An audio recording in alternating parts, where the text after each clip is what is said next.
பட்ட கஷ்டம் கடவுளுக்கே தெரியாது. லோடு பண்ணி வேலை பார்த்தேன், கூலி வேலை பார்த்தேன், நைட்டு போது வேலை பார்த்து தான் பிள்ளைகளை படிக்க வச்சு அதுக்கு இப்போ பலன் கிடைச்சிருக்கு.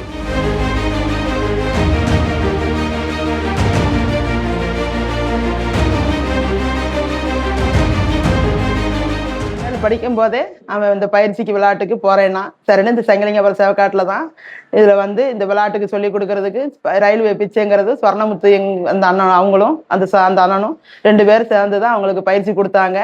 அந்த நிலைமை இங்கே விளாண்டு 9 படிக்கும்போது மயிலாடுதுறை போனாங்க. மயிலாடுதுறையிலேருந்து விளாண்டுக்கிட்டு அங்கே ட்ரைனிங் பண்ணி படிச்சுக்கிட்டு விளாண்டுக்கிட்டு அடுத்து அது ஜப்பான் மலேசியான்னு அங்கே அதுக்கப்புறம் விளையாட்டுக்கு அங்கே போனான். இந்த மாதிரி விளாண்டு வந்து நாடு விளாண்டு வந்தான். அது எனக்கு ரொம்ப சந்தோஷம். மனநல நேரடியாக விளாண்டு பார்க்கும்போது ஒரு தடவை போய் பார்த்துட்டு ரொம்ப சங்கடம், ரொம்ப வருத்தப்பட்டேன். இப்படி கொண்டு நம்ம விட்டுட்டோமே அப்படின்னு சொல்லி ரொம்ப வருத்தப்பட்டேன். ஆனால் அதுக்கு இப்படி அவன் வாழ்க்கை இப்போ நல்லா இருக்கே அப்படின்னு இப்போ ரொம்ப சந்தோஷமாகவும் இருக்கு. சிரமம்னா ஒரு வகையில் இல்லை, சிரமம்னா நான் கஷ்டம் எனக்கு ரத்த கண்ணீர் தான் வடிக்கேன். இன்ன வரைக்கும் அவனுக்கு மேலும் மேலும் நாங்கள் கஷ்டப்பட்டு செஞ்சுக்கிட்டு தான் இருக்கோம். சங்கர்குமார் ஆர்சியில் படித்தார். 7 படிக்கும்போது இது ரொம்ப தீவிரமாக ஆர்வமாக இருந்தான். விளையாட்டில் படிப்புலேயும் ஆர்வமாக இருப்பான், அது மாதிரி விளையாட்டுலேயும் ஆர்வமாக இருந்தான். நாங்களும் அவனுக்கு எல்லாம் நல்லா ஹெல்ப் பண்ணோம். மேலும் நல்லா விளாண்டான். இங்கே வீட்டு பக்கத்தில் தான் அது பிச்சியா ரயில்வே பிச்சியா. அவர் அந்த அண்ணன் எனக்கு அண்ணன் தான் வேணும் மிச்சா. அவர் நேவியில் வேலை பார்த்தாரு. சொர்ணமுத்து 2 பேரும் தான் அவங்க கோச் கொடுத்தாங்க, விளையாட்டு சொல்லி கொடுத்தாங்க. அப்புறம் அதிலேருந்து மயிலாடுதுறை சாயிக்கு போனான். அங்கே செலக்ட் ஆகி சாயிக்கு போனான். அங்கே போய் நல்லா ட்ரைனிங் பண்ணி பிறக்கி ஃபஸ்ட் எடுத்தோடனே மலேசியா போனான். அப்புறம் ஜப்பான் போனான். அதுக்கப்புறம் ஆஸ்திரேலியா போனான், தாய்லாந்து போனான். இப்படி பல நாடுகள், ஒரு 7-8 நாடுகள் போனான். போய் நிறையா மெடல் பண்ணியிருக்கான். இது வரைக்கும் நேஷ்னல் இன்டர்நேஷ்னல்லே 16 மெடல் பண்ணியிருக்கிறான். ஆமாம். இப்போ சமீபத்தில் நேற்று நடந்த காமன்வெல்த் சாம்பியன்ஷிப் போட்டியில் வெள்ளி பதக்கம் வாங்கியிருக்காப்புல. இது எனக்கு ரொம்ப சந்தோஷமாக இருக்குது. ஆமாம். ரொம்ப சிரமப்பட்டோம், ரொம்ப கஷ்டப்பட்டோம். என் பேர் சொர்ணமுத்து பாண்டியன். நான் இந்தியன் நேவியில் ஒர்க் பண்ணேன். ரிட்டையர்ட் ஆகிட்டேன். 2000 ரிட்டையர்ட் ஆகிட்டேன். நானும் 1990 நடந்த காமன்வெல்த் கேம்ஸில் சுழும் எடுத்துருக்குறேன், நேஷனல் சாம்பியன். அடுத்து வந்து இந்த மாதிரி என்னை மாதிரி ஏகப்பட்ட பேர் எங்கள் மச்சனா மாமா இதெல்லாம் ஏகப்பட்ட பேர் விளாண்டு இன்டர்நேஷ்னல் மெடல் எடுத்திருக்காங்க. 1982 நடந்த காமன்வெல்த் கேம்ஸில் கொம்பையா அவருக்கு மாமா, அவர் சில்வர் மெடல் எடுத்திருக்கிறாரு. 86 ஏசியன் கேம்ஸ் ஜி முத்துசாமி. 86 நடந்த போட்டியில் ஏசியன் கேம்ஸில் பிரான்ஸ் மெடல். அவர் 88 ஒலிம்பியன். காமன்வெல்த் சாம்பியன்ஷிப்பில் கோல்டு மெடல் எடுத்திருக்கிறாரு.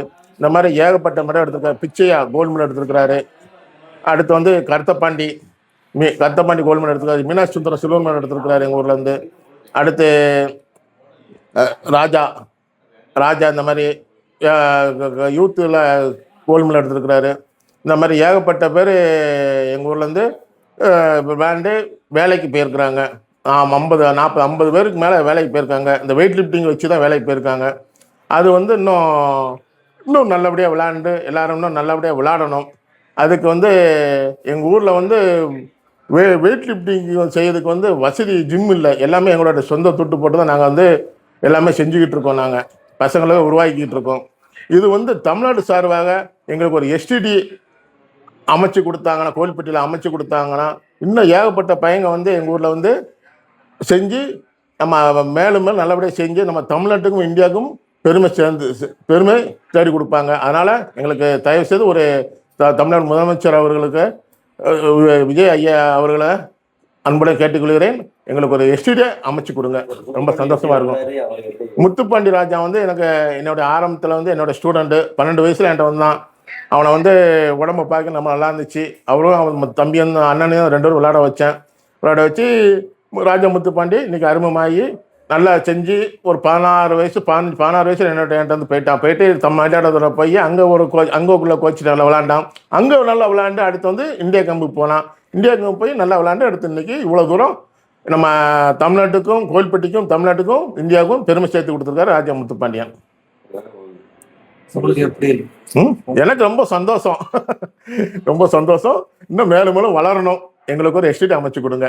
அதாவது சிறு வயதில் வந்து நானும் என் தம்பியும் வந்து கபடி விளாண்டுக்கிட்டு இருந்தோம். அப்போது வந்து லீவு டைமில் ஜிம்முக்கு போய் கொஞ்சம் ஸ்ட்ரென்த்து ஏற்றுறதுக்காண்டி ஜிம்முக்கு போயிருந்தோம், உடம்பு ஏற்றுறதுக்காண்டி. அப்போது எங்கள் ஊரில் வெயிட் லிஃப்டிங் அப்படின்னு ஒரு கேம் இருக்குதுன்னு எங்களுக்கு தெரியாது. இப்போது எங்கள் ஊரில் வந்து 40க்கும் மேற்பட்ட வீரர்கள் வந்து பளுதூக்குதலேருந்து சாதித்து பல அரசு வேலைக்கு போயிருக்கிறாங்க. பல இன்டர்நேஷ்னல் பிளேயர் ஒலிம்பிக் லெவலில் போயிருக்கிறாங்க. எங்களுக்கு அது சிறு வயதில் தெரியாது. அதுக்கப்புறம் அவங்க எங்களை வந்து பாடி ஃபிட்னஸை பார்த்து இவங்க வெயிட் லிஃப்டிங் வருவாங்க, நல்லா தேர்ச்சி பெறுவாங்க, ட்ரைனிங் கொடுத்தா பிற்காலத்தில் பெரிய ஆளாக வருவாங்கன்னு சொல்லி சொன்னது பிச்சையா எங்கள் பெரியப்பா தான்.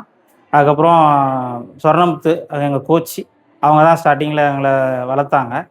அதுக்கப்புறம் ஒரு ஊருக்கும் காம்படிஷன் நடக்கும்போது எங்களை கூப்பிட்டு போவாங்க. மேலும் மேலும் பதக்கங்கள் எடுத்தோம். வெளியில் போகிறதுக்கு வாய்ப்புகள் கிடச்சிது. தம்பி வந்து பயன்படுத்திக்கிட்டாங்க. நேற்று நடைபெற்ற போட்டியில் காமன்வெல்த் கேம்ஸில் கிளாஸ்கோவில் நடைபெற்ற போட்டியில் 65 கேட்டகரியில் சில்வர் பதக்கம் வாங்கினாங்க. அவங்களுடைய ஆம்பிஷன் வந்து ஒலிம்பிக் லெவலில் மெடல் பண்ணணும். அது கண்டிப்பாக நடக்கும் வேண்டிக்கிறேன்.